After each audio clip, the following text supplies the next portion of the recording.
So hello everyone, అందరూ ఎలా ఉన్నారు? వీడియోస్ కోసం వెయిట్ చేస్తూ ఉన్నారా? సరే, ఇప్పుడు last time programming step by step రావడం కోసం నేను ప్రోగ్రామింగ్ ఆల్రెడీ చెప్పున్నాను కదా. So the most important topic, how to draw flow chart in C language. దాని గురించి చెప్పుకోబోయే ముందు ఒక చిన్న ఇంట్రడక్షన్ ఇస్తాను.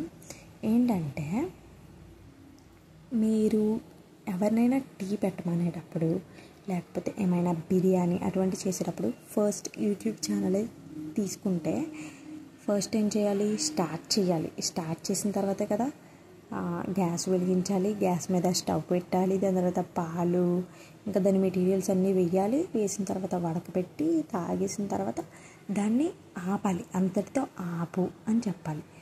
ఇందులో స్టార్ట్, స్టాప్ ఆ రెండు కూడా ద మెయిన్ అనమాట. Just look at these guys, start, stop and these symbols అనేది ఇట్లా పెట్టాలన్నమాట. లైక్ వెయిట్, ఇట్లా పెట్టాలన్నమాట. అంటే పైన ఒక గీత, కింద ఒక గీత. దీనివి ఏంటంటే స్టార్ట్, స్టాప్కి సింబల్స్ అనమాట. ఓకేనా? సో స్టార్ట్, స్టాప్, జస్ట్ ఈ మధ్యలో అనేది ప్రాసెస్ అంతా ఉంటుందన్నమాట. సో ఫస్ట్ ఫ్లో చార్ట్ గురించి డిస్కస్ చేయడానికి మీరు నా నెక్స్ట్ వీడియో అనేది ఫాలో అవ్వండి. Thank you guys.